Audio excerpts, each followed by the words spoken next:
Hey, this is my look at the Hasbro Marvel Spider-Man 2 Gamerverse action figure of Spider-Man based on the upcoming Spider-Man 2 video game by Insomniac. I'm pretty big into gaming collectibles, so I've always been interested in the Hasbro Marvel Legends based on the video game characters. I wanted to get this one because this seems to be quite controversial amongst the community. I'm not someone who's super in with the toy community, so I had to really do some research as to why people were angry with this figure. Apparently this costs a lot more than the other Marvel Legends figures. My usual retailer actually sold this at the same price as all of the other figures that I've been buying. I now see that some other retailers around here in New Zealand are selling it for more than what it should be costing, so I thought that that was a pretty good indicator to jump into it. I also missed the first figure that came out for the 2018 game, so this felt pretty good to me. Around December I bought that Miles Morales one for his game quite cheap on clearance. Love that figure so much, so I've always wanted to grab a Peter to go with him.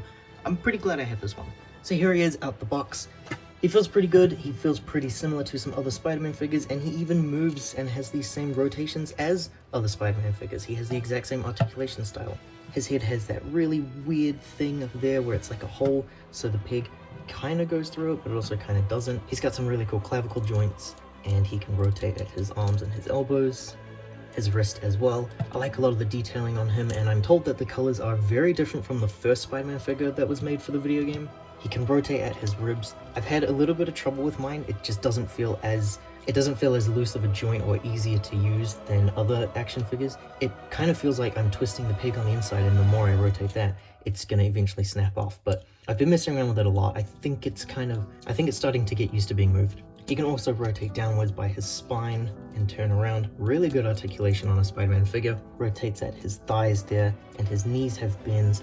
His entire calf can rotate around. His feet have rotates. He has toe rotates as well. It's all very good stuff. But you might be thinking it sounds pretty similar to some other Spider-Man figures, and that's because this year I got the Renew Your Vows figure, and this was the one that kind of got me back into getting action figures, and it turns out it's the exact same figure through and through. This is kind of why I stopped getting action figures when I was a bit younger. I can't quite remember if all of his accessories are the same. The web stuff definitely isn't, because this one didn't have any, unfortunately, but the fists and stuff I think are probably similar. Accessory wise, he comes packing, but because I've been out of the game for a while, I had to kind of do my research as to what these web accessories are supposed to be. I had no idea. He's got two fists. The painting is a little weird. It doesn't look like it's white, it actually looks like it's pink. These two web splat designs, one of them is a bit bigger than the other one, but I don't really know what they're supposed to do.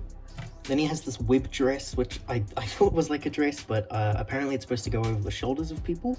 This design, which I thought was supposed to wrap around his fist so that he's making like a web bomb or something, but apparently this is supposed to wrap over someone's face. And he has a long web, which he's supposed to be able to swing around in. This is apparently an accessory that's been released for years now. It's the first time that I'm getting it though, so I like it. And it has, all of the webs seem to have the same see-through-ish kind of texture going on. I've been obsessing over Spider-Man this year, so here I have a Sandman and a Hammerhead figure from the Retro series. I want to try out these accessories on these guys. So if I can try and wrap this around Sandman there. Yeah, that does seem to work. That seems really cool. So that's as if he's webbed up Sandman there.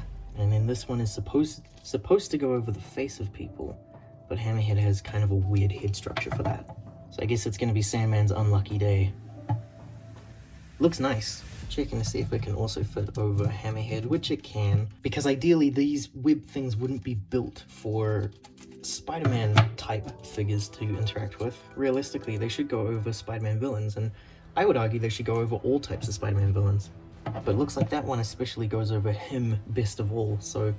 But in comparison to that Miles Morales figure that I have, I really loved the fact that he came with an alternate head of Miles. He also had some power pieces he could have, he had multiple different replacement hands. So I appreciate that I finally have some web pieces, but I assume all of these pieces are reuses and not actually made for this character.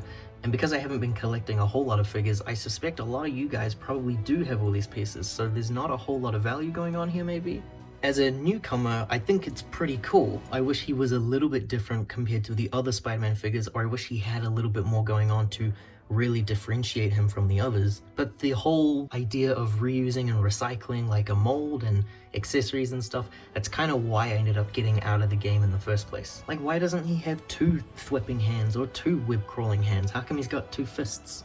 Also, we know that there's really cool tools that he can use in the game for gameplay stuff, like the Spider Bro or other webbing accessories that he can clip into his web shooters. It would have been cool if he came with some of those. So I do think he's cool, and I can't really comment on the price of stuff, but I think it's only really cool if you have a specific collection like mine, which is that you don't have a whole lot of these figures. Only then is he really worthwhile.